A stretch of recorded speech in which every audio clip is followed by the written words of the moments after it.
This is Veterans Day 2016, as we honor those who have lost their lives in service of what is described a greater good.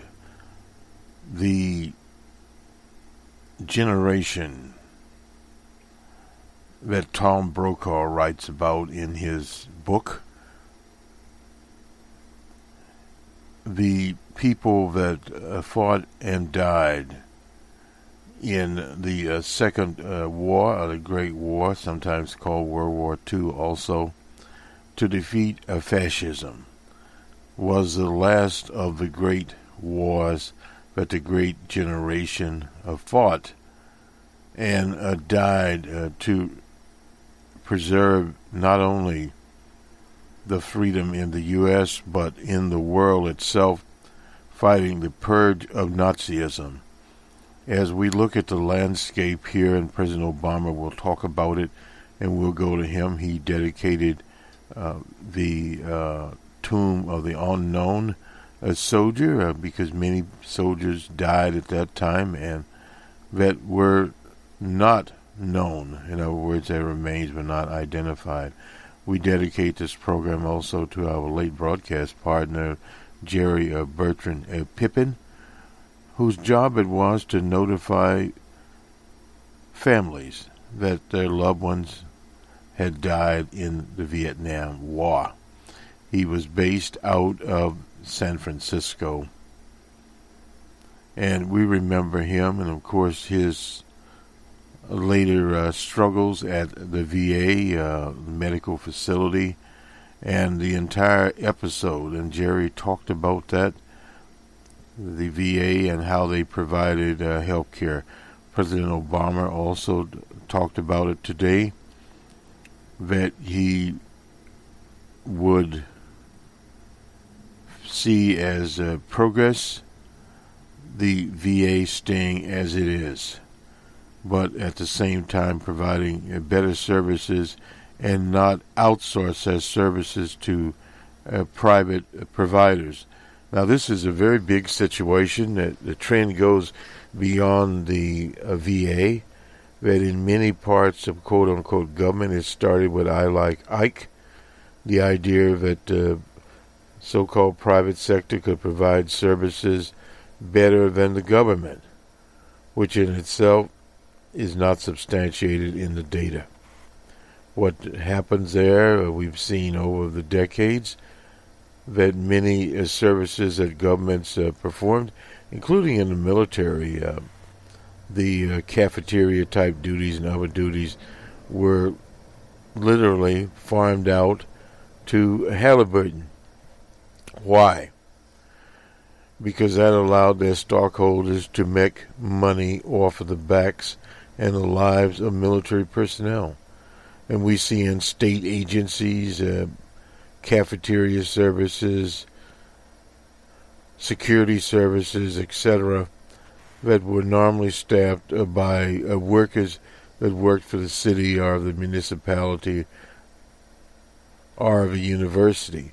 These things are now all outsourced to various enterprises that, in order to make quote-unquote a dime, they have decided that they will squeeze as much as they can, like the proverbial rock.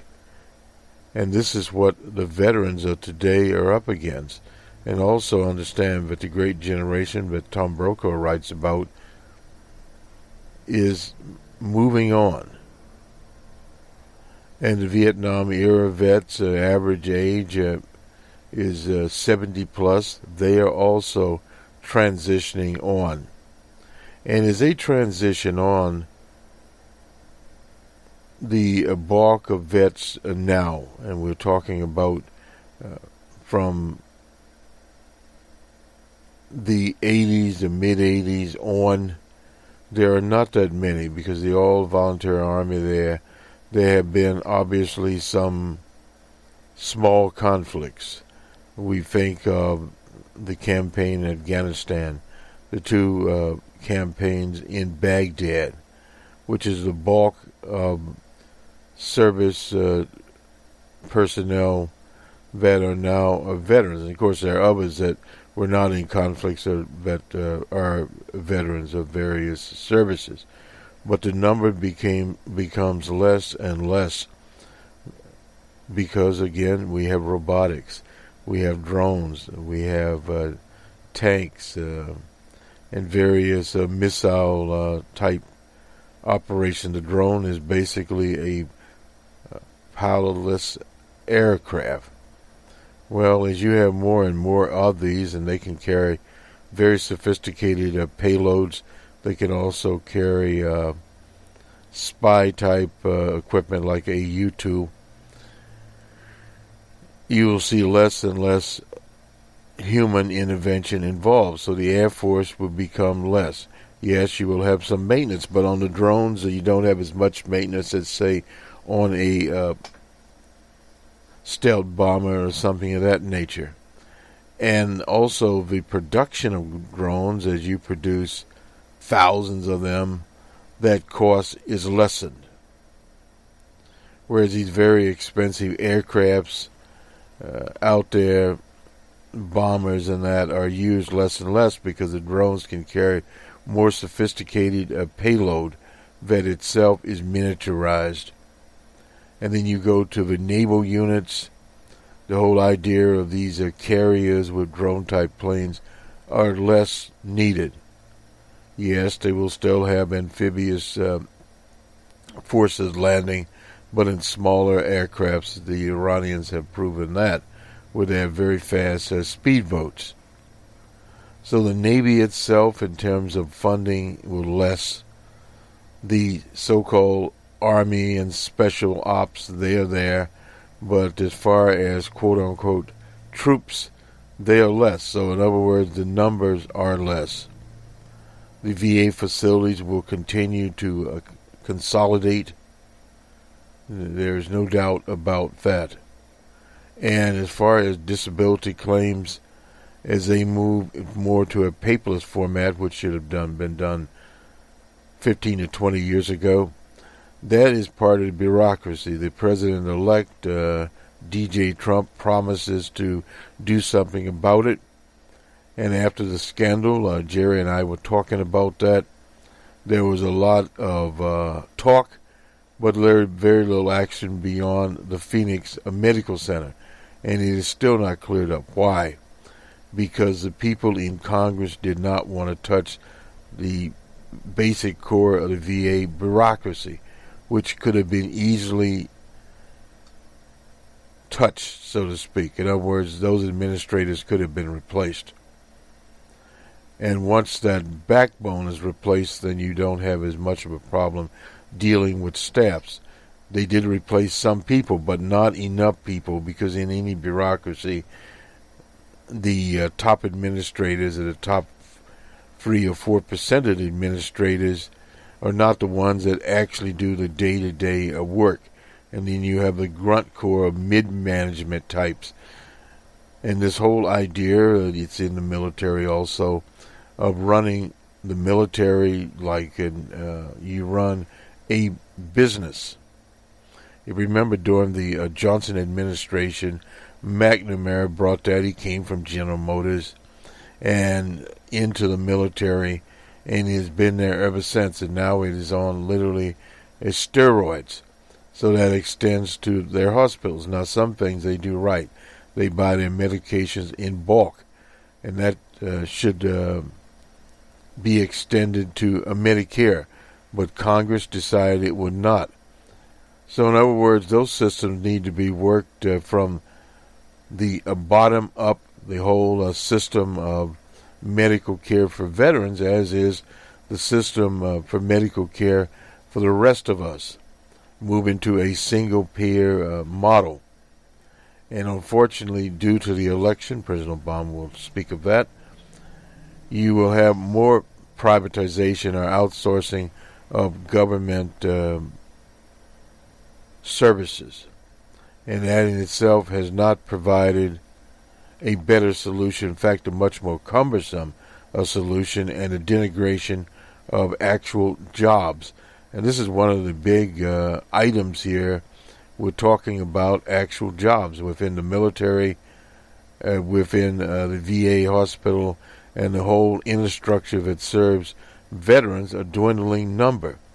So in the next few years, 5 to 10 years, you will hear less and less about veterans. You will not be running around thanking people for their service, because there will not be enough of those people to thank. And now what you have is, since you don't have an all-volunteer army, you have predominantly people from the places like Michigan, the rural areas that go into the military basically for economic reasons. And also you have many military bases and reservations in places like in North Carolina, Texas, and basically some of these southern states. That is what is the military industrial complex. But where the money is in these quote-unquote weapon systems that are absolutely not needed. As recalling with my stay with Jobs with Peace, the idea at the time we called it peace dividend, there was very little peace dividend. President Carter did do a good job of realigning the military, but Reagan at the same time brought it back, spent wasteless money, and of course in the late 90s, 2000s, we had a realignment, base closings. Many of the obsolete bases were closed, and the military was pared down. But at the same time, you had these various military boondoggles that surpassed the bases. The bases did provide some employment for the local people. Those jobs were all lost, and many of those facilities were sold off for pennies on the dollar to a private enterprise. And this is the things that we think of on a Veterans Day, that it is not only to honor those that are dead and those that are living, but to look at the structure and how it serves the American people. Now you'll hear much propaganda about they protected our freedom, but this is about more than just quote-unquote freedom. And one of the big issues in these wars, starting with Vietnam, how does one say that the war in Vietnam protected our freedom? It did